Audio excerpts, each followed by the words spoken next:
right, it's now 28 minutes to 9 o'clock, and we are on to the final leg of this particular show. Now, a Kenyan film based on the Mandera bus attack has been nominated for Best Live Action Short Film at the 90th Oscar Awards. The announcement was made on Tuesday, just hours before the Nairobi premiere of Watu, Wote, a film by 3 German students which has been nominated for the prestigious award slated for March 4th. The film, depicting a solidarity displayed by Muslims and Christians riding on a bus, has already won awards more than 40 prestigious film festivals around the world. The Muslims shielded Christians during the attack by Al-Shabaab militants and the bus Mandera, December 21st, 2015. Let's take a look at a preview of the film that could put Kenya on the top spot. Watu Wote, which was done in Kenya, depicts the power of sister and brotherhood, where a Muslim lady risks her life to save a Christian lady and her young daughter from being massacred by the militants. The lady lives the narrative of her ordeal.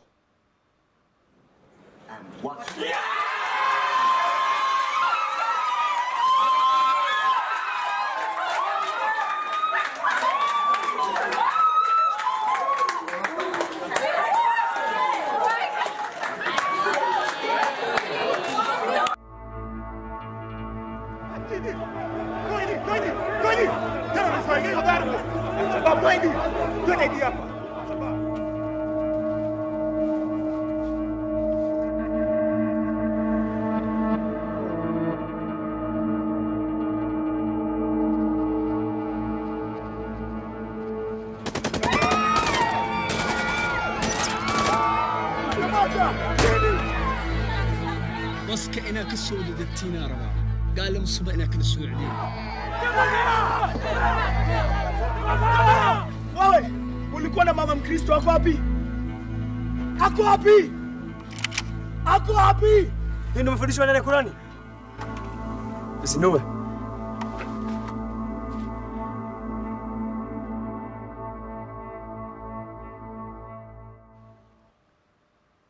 And that is Watu Wote. Now, joining me in studio to have a conversation and basically just find out how they feel about it is Douglas Mungai, who is an actor. You're acting as a GSU officer. Thank you for joining us.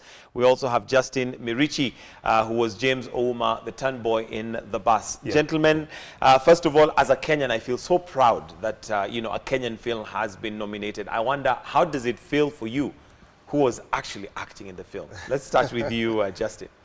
Well, like I've said before, it's exhilarating, really. It's an exciting moment because for a Kenyan story to actually go to the Oscars, this means a lot. And I think it's going to inspire a lot of positive change and growth in the Kenyan film industry. In the film industry. Yeah. All right, Douglas, your thoughts as you were acting, did you ever imagine that it would get to a level where the film that you're in is nominated for the Oscars?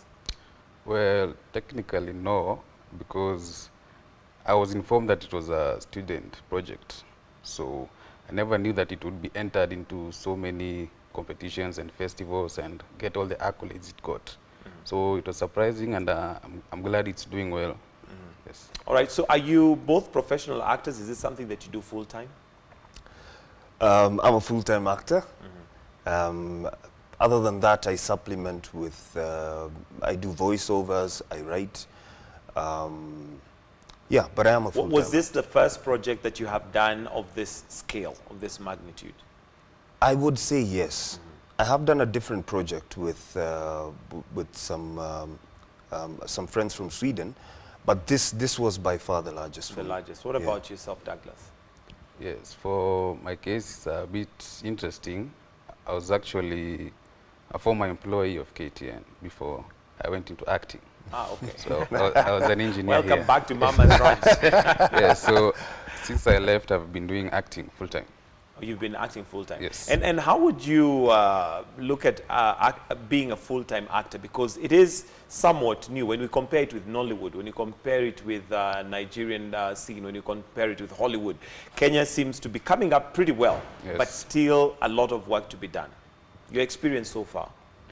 Well, my experience is that the challenge comes in booking constant work. That's where the challenge is. Mm-hmm. Getting work is actually not that hard as people might tend to think.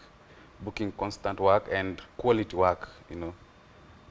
Just because someone has done 10 or so projects, most of them die off. Most of them are pilots, they die off, and only a few do well. So if the challenge is actually getting quality work, yes. All right. And your experience, Justin? Yeah, well, it's been hard. I've been doing it for 9 years now. I think it's made me a better manager of my time and finances. And like he says, booking regular work is really the concern. But I think we're getting to a place where opportunity is getting, you know, it's becoming more, that there are more jobs available. Some of the actors are actually getting into more production work. So I think we're heading in the right direction. All right, Douglas, let me come to you and let's go back to the film.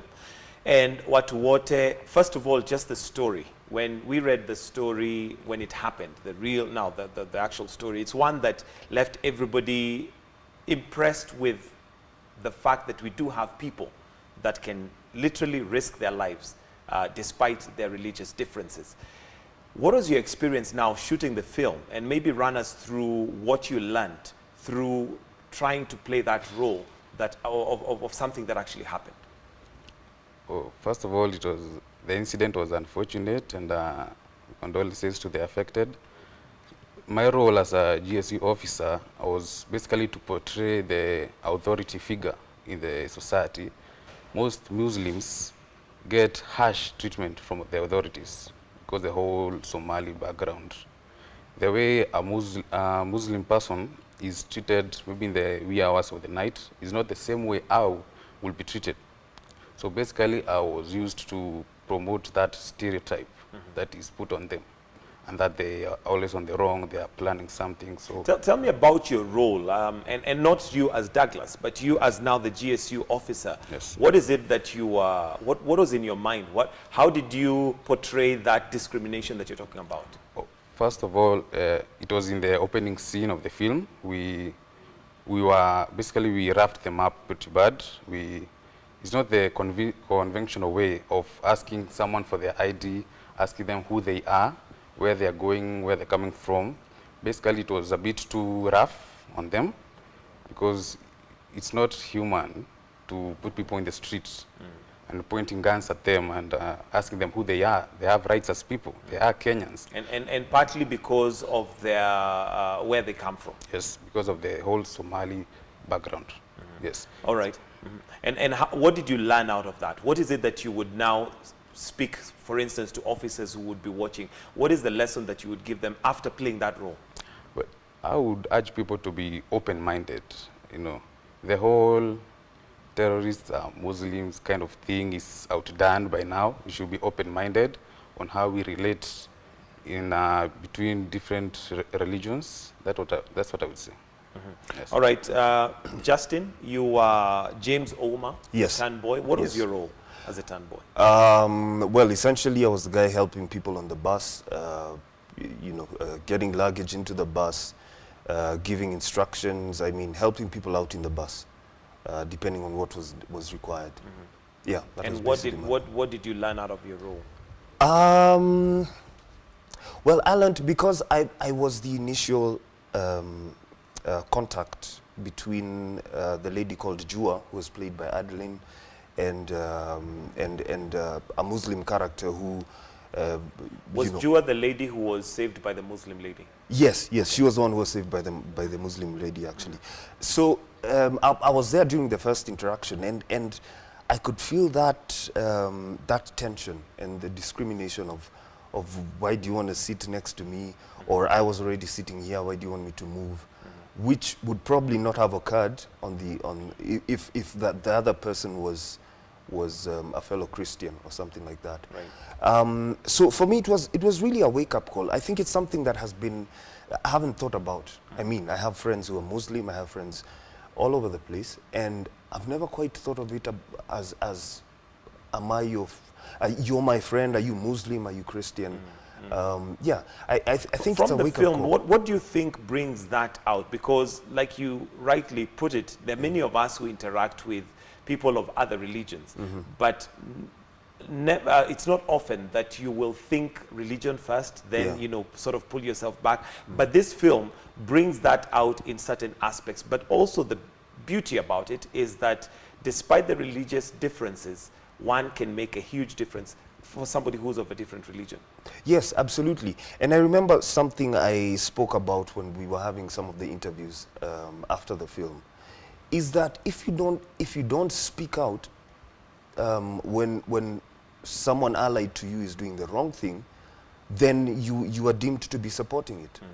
And this cuts both ways. So for the Christians, if you see Muslims being sidelined and you're saying nothing about it, then you're deemed to be supporting it. And that's not right. And if you're a Muslim and you see Christians being sidelined or being terrorized because of their faith or because of they're not being Muslim, then you're basically supporting that. Yeah, so I think it's time to wake up and just be more proactive. Okay. Yeah. All right, Douglas, what we see on the film is edited, it's cleaned up, it's put together, so we are basically seeing a finished product. Tell us about the challenges, some of those things that, you know, we never know happens behind the scenes, and here we are watching a film and thinking, you guys did a fantastic job, but I'm sure there are things that happen and you're thinking, oh my God, what's this? Okay, personally, for the opening scene that I am in, it makes up a small percentage of the whole film, but when it came to shooting it, it took over 4 hours. Just How long is the actual scene on the film? It's about 3 minutes. 3 minutes. Three or And how less. long did that take to shoot, to get it together? Over 4 hours. Over 4 hours. Yes. Okay. So you can see the perfection that was put into that, and the fact that we were in a public place. We are at Ngara. We closed out a street, so the whole commotion, people want to see what's going on. They see people with guns in the street. They are curious, you know, Kenyans. So those are some of the challenges, and actually getting the permits for the firearms is another thing. The uniforms, you know, for the film, it's not such an easy thing to get such kind of props. So that's, from my experience, that's what I would say. Okay, Justin, what is it that stood out for you in terms of challenges? And not just the challenges that we expect. There are those things that happen. For instance, there are times a script has to be changed on set. Yeah. And maybe you've crammed your lines, but you're told, no, let's change that because one actor didn't show up or something. You know, some of those things that just come up. Well, I can tell you for one that I was not in perfect health. I had a terrible throat infection. But I'm glad that, you know, God gave me the grace to shoot the entire film. I think my challenge initially was that I think for the director was communicating a lot in German with the DOP. And normally I like to listen in and I just hear. Yeah, yeah, okay, so and then try and pick up what I'm not doing right. So for this one, I really had to be very dependent on the director, which was, you know, a good lesson for me. Yeah, I had to be dependent on the director. And I would just say, like for the scenes we shot in Magadi, it was really hot. We were shooting in the sun. And there's actually one scene where I had to be in the sun for a couple of minutes, you know, take after take. So, yeah, but overall... Are there times that it gets, you know, annoying and irritating when you're doing a scene and you have to keep repeating, and maybe the director is not happy for one reason or the other? Are there times, you know, tempers flare and you think, I really didn't sign up for this? It's a very possible scenario. I think, however, it depends on what's being done. Because I can tell you, for me, lying in the hot sand, face in the sand. You were lying on it? Yeah, I was lying in the sand. So it was not easy. But I think as an actor, as you garner experience, you get used to expecting that you will repeat the same action over and over. And even when you do one take and the director says, we have it, you know, you start wondering what's going on. I don't think we're doing the right thing. Let's do another one. Do another one. Yeah, I need to do another one. Okay. Yeah. All right, Douglas, as we wind up and maybe just to understand, the executive producer for this particular film, they're German students. This is a scene that happened in Kenya. It's something that happened locally. Are we getting to a point where we can have a purely local production done by Kenyans, acted by Kenyans, produced, edited, done in Kenya, and we get to a point where we have accolades like these? Yes, I think we can. The challenge comes in with because film is also an investment. It's a business to most people, so they pump money into that project. So if the return plans are not well laid out, it becomes a challenge. That's why most of our stories have not been done locally. They've been done by people from Hollywood and such. So the whole going to theaters culture needs to pick up, because that's where the returns are. You know, or maybe there could be an arrangement because of the whole msewa movie kind of thing in Kenya. It ruins a lot of things. Maybe they could get licenses to sell the films.